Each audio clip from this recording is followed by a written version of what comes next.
President. Mr. President, you said you want both of these measures to come to you in tandem. Did you receive any assurances that that will happen? And how do you anticipate, what will you do? I control that. If they don't come, I'm not signing. Real simple. So what I expect that in the coming months this summer, before the fiscal year is over, that we will have voted on this bill, as well, the infrastructure bill, as well as voted on the budget resolution. And that's when they'll, but if only one comes to me, I'm not, if this is the only thing that comes to me, I'm not signing it. It's in tandem. Mr. President, do you support then Speaker Pelosi's stated plan to hold the bipartisan deal in the House until the Senate also passes reconciliation? Do you support that sequencing on her part? Yes. But Mr. President, you're all Mr. President. on the same page about the reconciliation package. So by moving forward with this two-track system, are you putting the bipartisan bill in jeopardy? Sure, the bipartisan bill was, look, the bipartisan bill from the very beginning was understood there's going to have to be the second part of it. I'm not just signing the bipartisan bill and forgetting about the rest that I proposed. I proposed a significant piece of legislation in 3 parts. And all 3 parts are equally important. And by the way, my party, everybody tells me what my party is. My party is divided. Well, my party is divided. My party is divided, but my party is also rational. If they can't get every single thing they want, but all that they have in the bill that before them is good, are they going to vote no? I don't think so.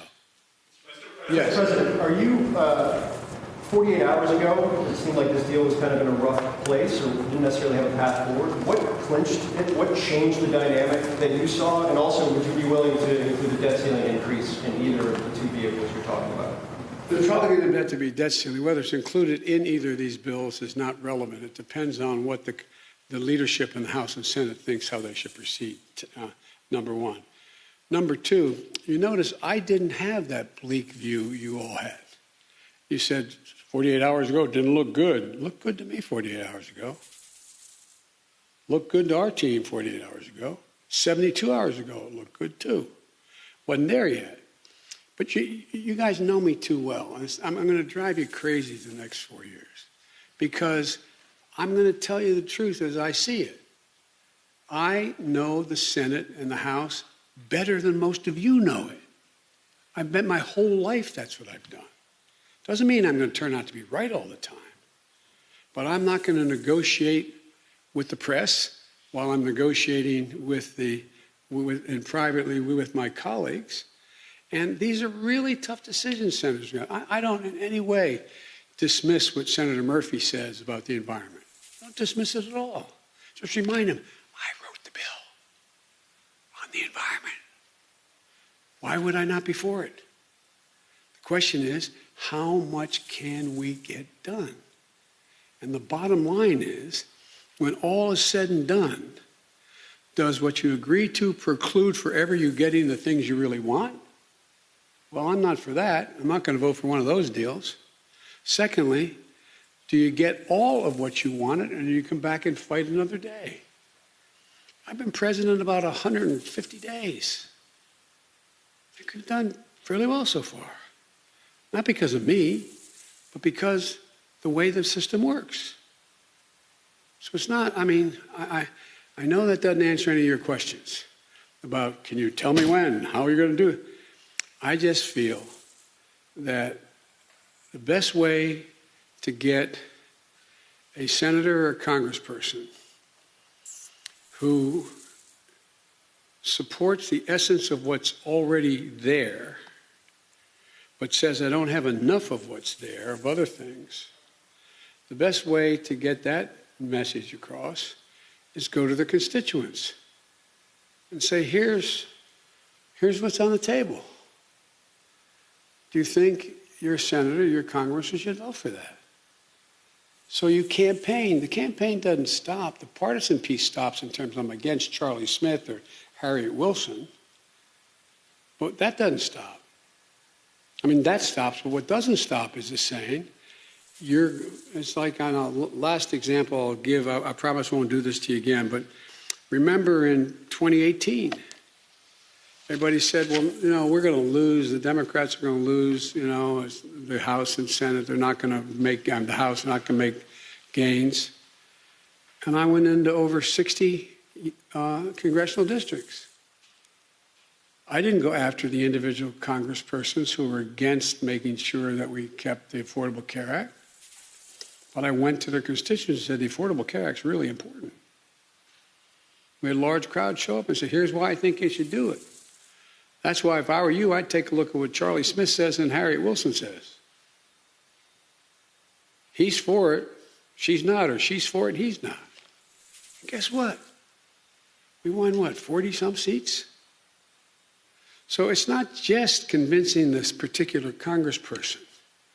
It's making a rational case, if you can, in their communities why this is important to get done. And I think the fact that I didn't get everything now, at this moment, for example, a lot of our housing pieces didn't get passed. We're coming back at it, though. We're coming back at it. We're going to make the case. And if I make the case to the public at large, the one thing I can say for all of you, you do accurately report what I say. The problem is I disappoint you because I can't answer all your questions and negotiate with you before I negotiate with my colleagues. But I really think the public understands, and they're seeing. The proof is in what's happening. It's now projected our economy is going to grow above 7% this year. Projections from Wall Street to the Fed is going to continue to grow. We're going to increase more, and guess what? Remember you were asking me, and I'm not being critical of y'all, I really mean this. It was legitimate questions you're asking me. Asking me, well, guess what? Employers can't find workers. I said, yeah, pay them more. This is an employees bargaining chip now. What's happening? They're going to have to compete and start paying hardworking people a decent wage. And by the way, talk of inflation. The overwhelming consensus is going to pop up a little bit and then go back down. No one's talking about this great, So again, if it turns out that what I've done so far, what we've done so far, is a mistake, it's going to show.